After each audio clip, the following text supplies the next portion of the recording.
After studying this module, you shall be able to know about economics and its two branches, microeconomics and macroeconomics. Learn whether economics is a science or an art, is positive or normative. Identify the broad areas of economics such as consumer choice, production behavior, markets, and so on. Evaluate the relation in which economics stands vis-à-vis other subjects, and analyze the economics approach to the world around us, especially the microeconomic approach. To understand what microeconomics is, we must first understand what economics is all about. The etymology and the general meaning of economics comes from the term which in Greek means okios, which is house, and nomos, which is management. That literally means house management, management of the home, that is expenditure, income, and so on of the home.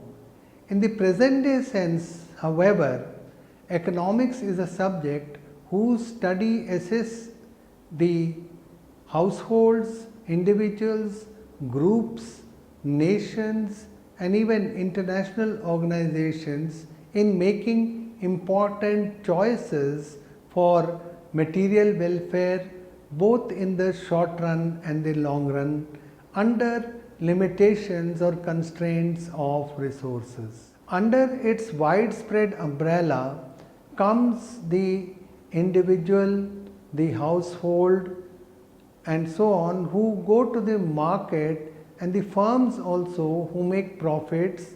It could be village economy, it could be in relation to an industrial town, it could be about a less developed country or about a multinational organization or the world economy in general.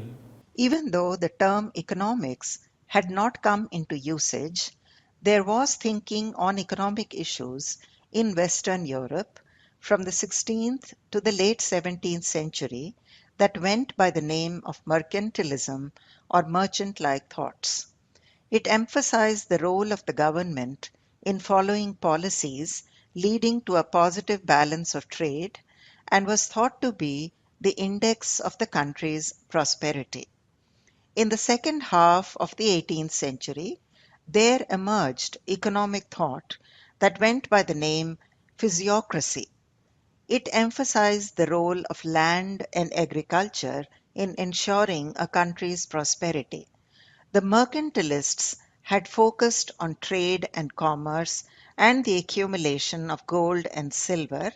The physiocrats focused on productive work leading to the generation of agricultural surplus. In the third quarter of the 18th century, with the publication of the great work of none other than Adam Smith, in 1776, Adam Smith published an inquiry into the nature and causes of wealth of nations, in short known as Wealth of Nations. This classical economist was from Britain, and in the beginning he was influenced by the experience of the Industrial Revolution of Britain. Adam Smith emphasized the division of labor and specialization as a source of productivity or efficiency in the firms or factories, which contributed aggregatively to the nation's wealth or welfare, or as it is known as the nation's prosperity. Therefore, Adam Smith is treated as the father of economic science. Simultaneously, or just around that time, or maybe slightly later, there were certain other classical economists such as J.B. Say, T.R. Malthus, David Ricardo, and John Stuart Mill, who further picked up his ideas and enhanced and amplified these ideas and made contributions to the new body of thought. They came from different professions, but all of them had an aggregative approach and took a long term perspective, making sweeping generalizations. Together with Adam Smith, they constitute the classical economists. Towards the end of the 19th century, there developed a new approach which has now come to be known as the neoclassical approach. Economists began to study economic issues on a more individual level, asking how the price or the quantity of a specific commodity of a good or a service could be determined in the market, how a firm would set the wage rate, how a firm, individual firm, would maximize profits or minimize their costs. The canvas became much smaller, the issues became narrower, the conclusions were less sweeping. Instead of aggregation, the unit or the marginal concept or the incremental concept became much more important, and the focus was no longer on the entire nation but on the individual consumer or the individual producer, or as we call it, the household or the firm. The decisions depended upon a rational weighting of the costs and benefits. This led to an approach where the microeconomics was always in search of an equilibrium, some kind of a balance, because invariably the costs and benefits were to be weighed against each other. This equilibrium became the most important objective rather than looking at the wealth of nations and its growth. Menger, William Stallinson Jevons, Alfred Marshall, and were some of the names which come to our mind when we talk about neoclassical economists, and they are often also known as the marginalists because their analysis is based on looking at every phenomenon in terms of the margin, the last unit. The last unit could be marginal revenue, marginal cost, marginal utility, marginal productivity, and so on. Marshall's Principles of Economics, 1890, the pioneering work of neoclassical tradition, provided the following definition of economics: a study of mankind in the ordinary business of life. It examines that part of individual and social action which is most closely connected with the attainment and with the use of the material requisites of well-being. Thus, it is on the one side a study of wealth, and on the other, and the more important side, a part of the study of man. This definition established the character of the subject for a long time to come. Economics studies human beings as they go about their everyday life.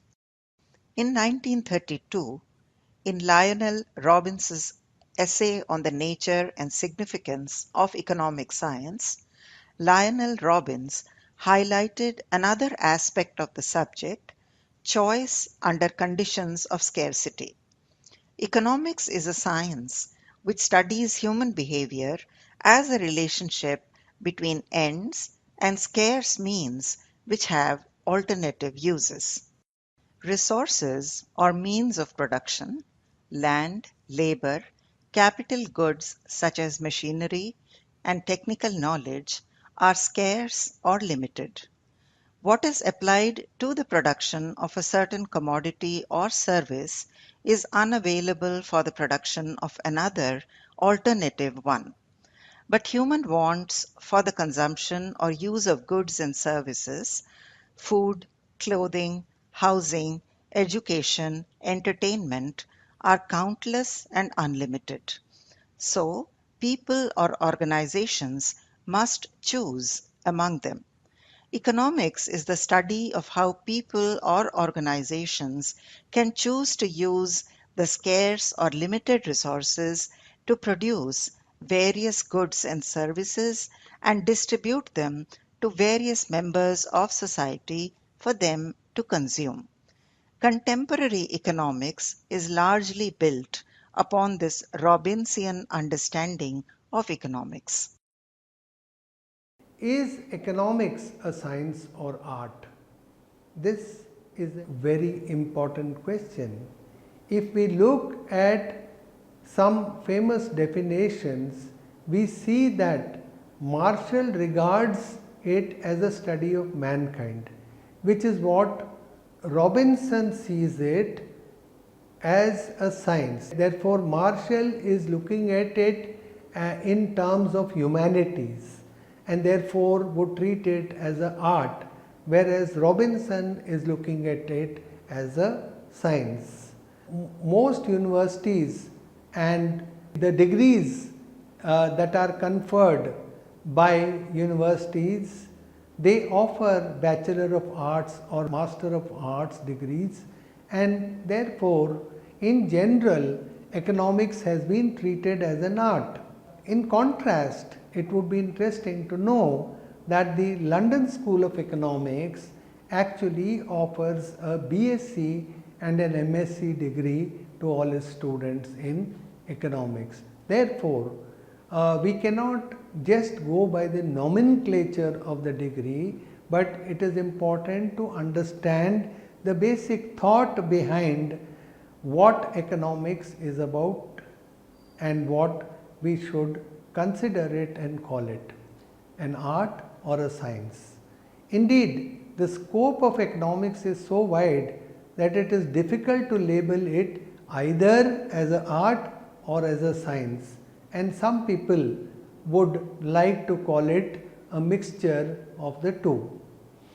A Nobel Prize winner, a great economist, Paul Samuelson, put it in the following words: not only is economics at once an art and a science, economics as a subject can combine the attractive features of both humanities and sciences.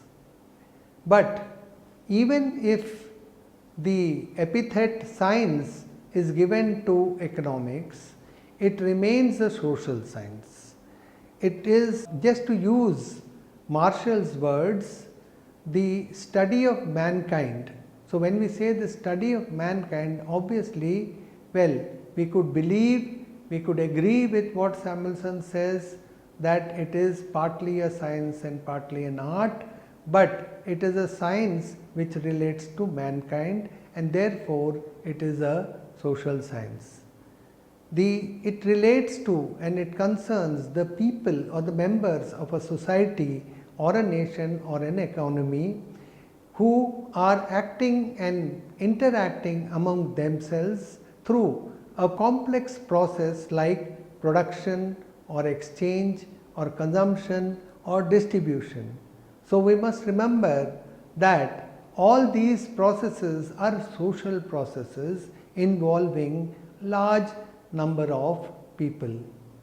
There is of course the concept of a Robinson Crusoe economy, where a country has just got one person performing all the economic activities by himself, and the name is obviously borrowed from the title of a book by Daniel Defoe, where one individual is shipwrecked on an island, but this is merely an analytical tool to facilitate the understanding of very complex problems and concepts in economics which are difficult to understand in a real economy.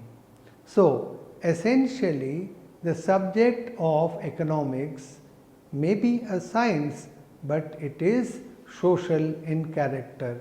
Let us now discuss whether economics is positive or normative.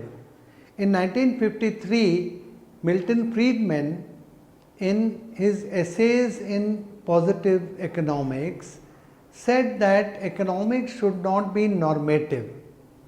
That is, it should not pass any moral judgment or strictures about human behavior. In fact, economics, according to Friedman, should be positive. That is, it should make certain theories or propositions or statements like if price of a commodity goes up, then the quantity demanded or consumed falls, other things being constant.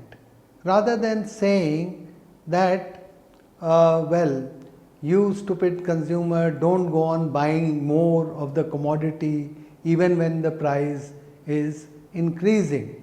Therefore, in a nutshell, it means that economics is concerned about positivism.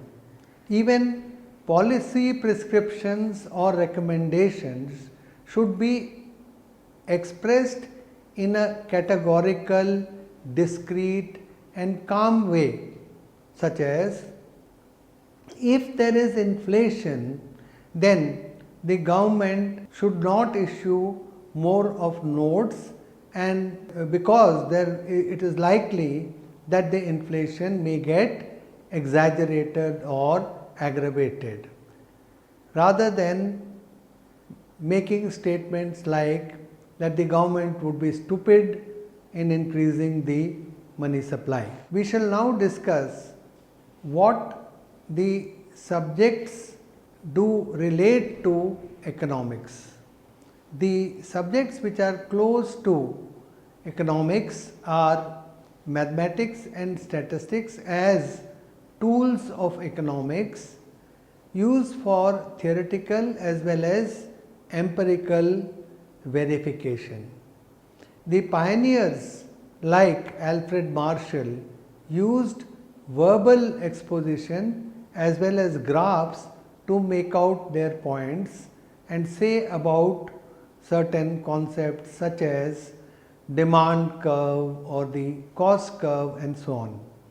But in contemporary times, it is impossible to study economic theory without the knowledge of mathematical techniques such as geometry, algebra, calculus, set theory, matrices and so on.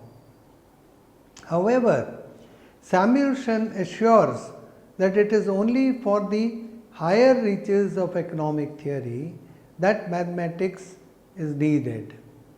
For a general understanding, it is enough to be alert and informed, and to have logical reasoning is the key to success in the mastery of basic economic principles, and shrewd weighing of empirical evidence is the key to success in mastery of economic applications.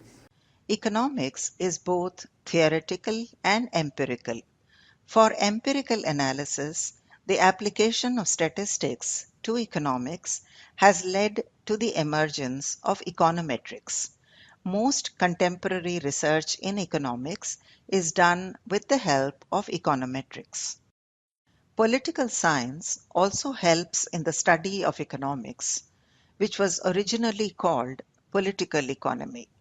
History and geography are also essential for a grasp of economics. Sociology and history are also related areas. Economic history and economic geography have developed as subjects in their own right. Other subjects or courses that have emerged from economics are commerce, business economics, business administration, and business management. Undergraduate courses in commerce and business economics compulsorily include courses or papers in economics. Let us now understand the precise meaning of the term microeconomics. In Greek, the word micro and macro mean small and huge, respectively. Microeconomics is a branch of economics that studies economics in relation to issues relating to the smallest individual, the smallest entity, the smallest detail, as though we are examining it under a microscope. In contrast, macroeconomics studies economic issues in aggregation and in the overall form and context, looking at the broad picture. Classical economists like Adam Smith, J.B. Say, David Ricardo, and so on were concerned, as we have said, about the nation, the country as a whole, and sometimes about the world as a whole. Their analysis was more macro in nature. Neoclassical economists like Alfred Marshall and Gibbons were concerned about the household, the firms as individual units rather than as an aggregative entity, and they used to look at very fine concepts such as the marginal concept, which is a small addition, an increment in the units, in the basic units, as a basic tool of their methodology. The margin was the concept they used in their techniques of study, and for example, it was old fashioned neoclassical economics theory which talks about marginal utility. They say that the price of a commodity is decided by the additional utility of that small additional yield of 1 unit in terms of utility. Microeconomics is therefore the perspective of the small, the perspective on the micro unit, the perspective on the smallest unit. Now let us understand by contrast what does macroeconomics mean. So far, modern macroeconomics is concerned as distinct from classical economics, which was macro in character. It started with the famous economist John Maynard Keynes, J.M. Keynes, and Keynes came to the limelight after the Great Depression of the 30s, about which he has written great volumes. During the 30s, during the Depression, both Europe and America suffered along with the colonies across the world, and there was an accumulation of unsold stocks, closure of production units of firms, and there was widespread unemployment. Both the employers as well as the employees suffered, and this whole phenomenon was studied by Keynes by analyzing what is known as aggregate demand and the falling of a demand which is known as deficient demand, and argued that under such circumstances, if the government of a country played an active role and stepped into the economy by spending on its own in a situation where the firms and households are not prepared to spend, then the aggregate demand or effective demand be raised in the economy, and this would correct the situation of depression. Therefore, in this kind of analysis, the focus is at the level of the economy. So, this was the beginning of modern macroeconomics. Later on, there were certain economists such as John Hicks, Milton Friedman, Lucas, and others who have developed and extended macroeconomics to a great extent through many of the thoughts and the policy implications. We further draw a comparison between microeconomics and macroeconomics. There are many issues of comparison when we want to compare microeconomics and macroeconomics. Is there any way, any particular framework of how this can be done? Which is more fundamental, which is more important? Well, sometimes many universities ask students to take a course first in microeconomics and then go to macroeconomics. However, in some universities recently they have been offering both the courses in the first semester.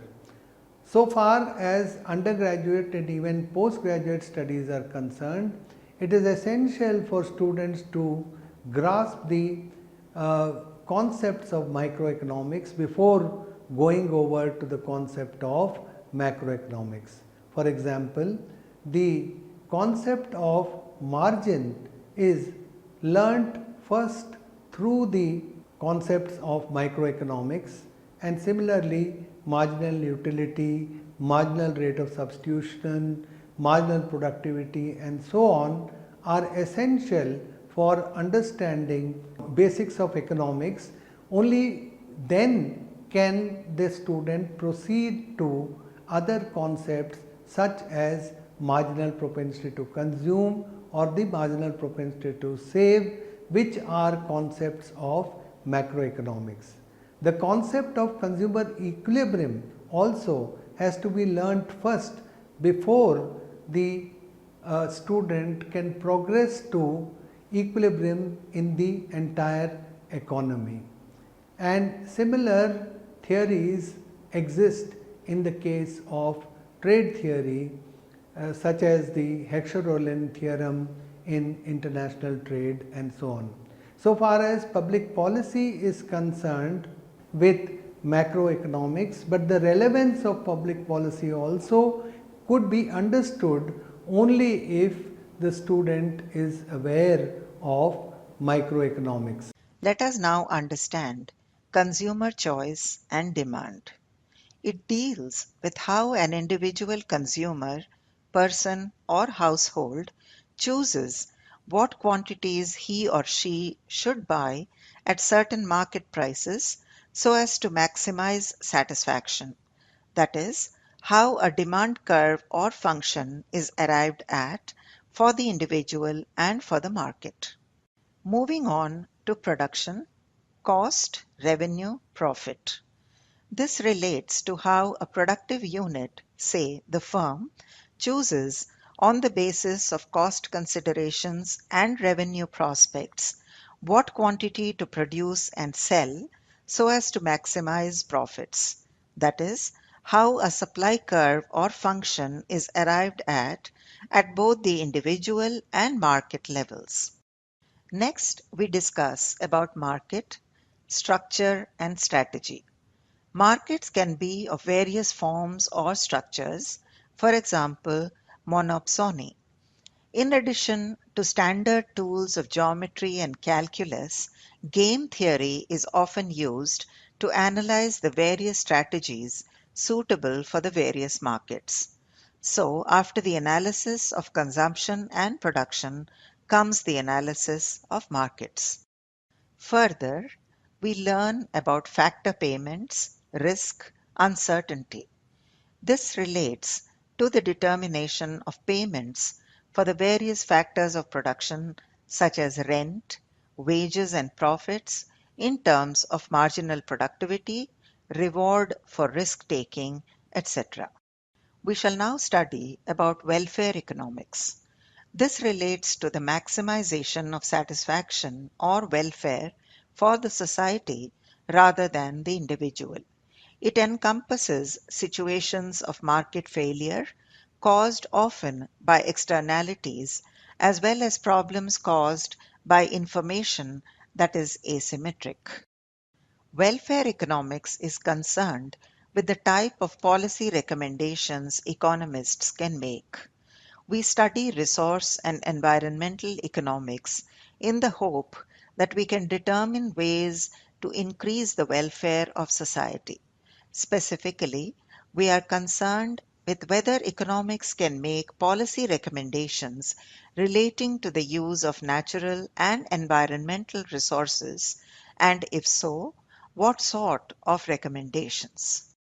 This section is concerned with concepts like efficiency, that is, Pareto optimality, equity, social optimality or optimality, conditions under which pure competition will and will not achieve an efficient allocation of resources, marginal rules for policy analysis, general versus partial equilibrium analysis, proposed welfare criteria such as the Pareto criterion, the Kaldor criterion, the Saitowski criterion, and benefit cost analysis, market failures, common property resources, externalities, decreasing cost industries, public goods, monopoly power, and the non existence of certain markets, social welfare functions, the theory of the second best and its implications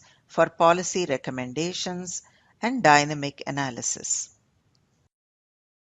We shall now discuss the concept of international trade.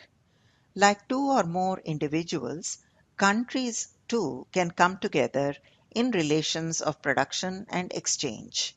This international trade too is analyzed in microeconomics, beginning with the theories of the mercantilists and Adam Smith to more modern ones. The treatment, however, is different from that of open economics in macroeconomics, say by Mundell Fleming.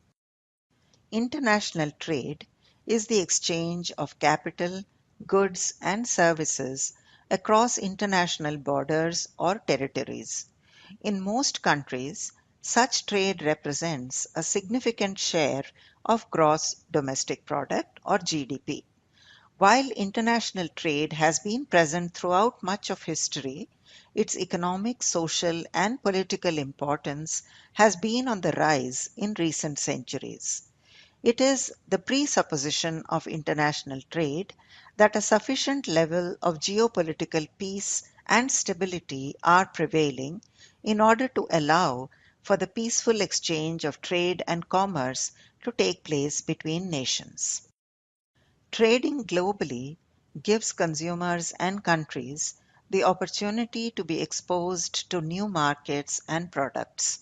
Almost every kind of product can be found on the international market: food, clothes, spare parts, oil, jewelry, wine, stocks, currencies, and water.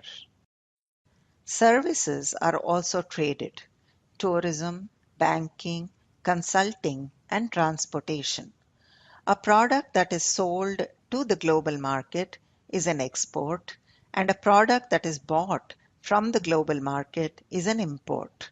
Imports and exports are accounted for in a country's current account in the balance of payments. We shall now summarize what we have learnt in this module. The subject of economics helps individuals, groups, nations, and international organizations to make important choices for material welfare both in the short run and in the long run, and also to understand the uh, presence of such choices in the presence of limitations and constraints on the availability of resources. Economics has evolved right since the 16th century, and the early economic thinkers were mercantilists, physiocrats and classicals, and then came the neoclassical economists and then Keynesian economics. Alfred Marshall was the neoclassical economist who provided definition of economics as a study of mankind in the ordinary business of life. Another neoclassical economist named Lionel Robbins defined economics as a science which studies human behavior as a relationship between ends and scarce means which have alternative uses, and this is one of the most popular definitions of economics. Economics is both a science and an art, and it is both it is positive rather than normative. It is related to various subjects such as on the humanities side, history and geography, and to some extent sociology, but on the other hand it is also related to exact sciences such as mathematics, algebra, statistics and so on. Economics can be broadly divided into two branches: microeconomics, which is the branch that studies the smallest economic unit in terms of the individual household, the firm and so on, and macroeconomics, which is concerned with the aggregate analysis, the entire economy, and looks at the broad picture. Sometimes it goes beyond the economy as well to look at the entire world. Both the branches are important.